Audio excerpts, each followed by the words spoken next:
बोलिए सच्चिदानंद भगवान की जय। श्री राम जय जय राम। श्री राम जय जय राम। कथा सुनकर के आप सबके मन के अंदर भाव पैदा होता है। कैसा भाव? कौन सा भाव? कल मैंने बताया था कि जीवन जीने के लिए व्यक्ति को किन किन बातों की आवश्यकता है, किन किन भावों की आवश्यकता है, किस किस सोच की आवश्यकता है।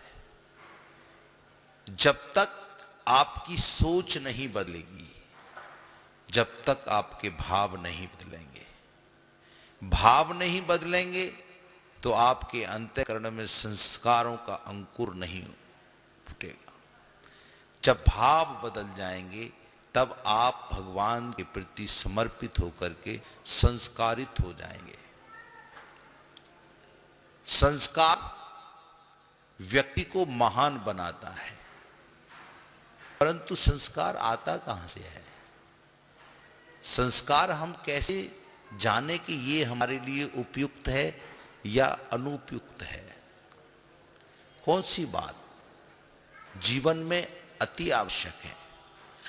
सबसे पहले आप ये जान लें कि जिस परमपिता परमात्मा ने हमको ये सुंदर शरीर, सुंदर मन, सुंदर बुद्धि देकर के इस पृथ्वी पर भेजा है, तो हमारे कुछ ऐसे विशेष कार्य हैं जिनको पूर्ण करने में ये शरीर निमित्त बनेगा। बाकी तो सब काम परमात्मा करेंगे। जब ऐसा भाव आपके मन में आएगा तब आप भगवान की भक्ति से जुड़ जाएंगे, संस्कार आ जाएंगे।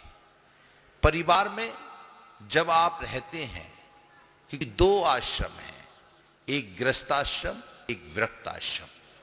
या तो व्यक्ति गृहस्थाश्रम में रहेगा या व्यक्ति विरक्ताश्रम में रहेगा। जो गृहस्थ आश्रम को त्याग करके संन्यास धारण कर लेते हैं,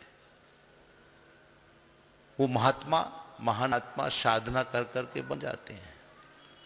जो गृहस्थ में रह करके साधना प्रारंभ कर देते हैं, वो उच्च श्रेणी के धर्मात्मा बन जाते हैं। 5 प्रकार की आत्मा जो विशेष सृष्टि में हैं, धर्मात्मा, महात्मा, प्रेतात्मा, भूतात्मा और परमात्मा।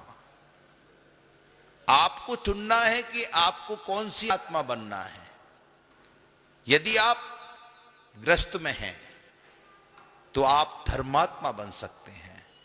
यदि आप व्रत में हैं तो आप परमात्मा बन सकते हैं, महात्मा बन सकते हैं। परमात्मा का स्वरूप जो आपके अंतःकरण में, परमात्मा बनना इस शरीर से संभव नहीं है, परंतु परमात्मा के तरीके से आचरण करना इस शरीर से संभव है। भगवान ने जैसे आचरण किए हैं वैसे आचरण आप इस शरीर से कर सकते हैं, उन आचरणों का पालन कर सकते हैं। आप उस श्रेणी को प्राप्त कर सकते हैं, लोग आपको महान आत्मा, महात्मा कहने लगेंगे। धर्मात्मा और परमात्मा और महात्मा, ये 3 ऐसी शक्तियां हैं जिनका एक दूसरे से पूरक है, संबंध है। धर्मात्मा को परमात्मा से कौन मिलाए? धर्मात्मा को परमात्मा से महात्मा मिला सकते हैं। और महात्माओं को परमात्मा से कौन मिलाए? महात्माओं को परमात्मा से धर्मात्मा मिला सकता है। क्योंकि धर्मात्मा माध्यम बनता है परमात्मा तक पहुंचने का। जैसे आज इस कथा में कितने धर्मात्मा माध्यम बने हैं। अमृत रसपान आप कर रहे हैं, कौन माध्यम बनाए? कोई ना कोई धर्मात्मा माध्यम बनाए और कोई ना कोई महात्मा माध्यम बनाए।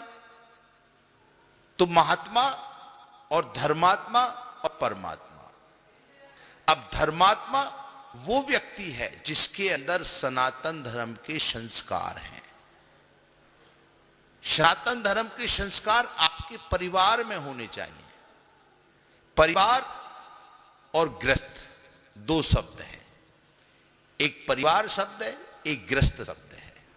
परिवार हम उसको कहते हैं जिसमें हम सब मिलके रहते हैं, पिता, माता, बहन, भाई और अन्य कुटुंब के लोग, वो एक परिवार है।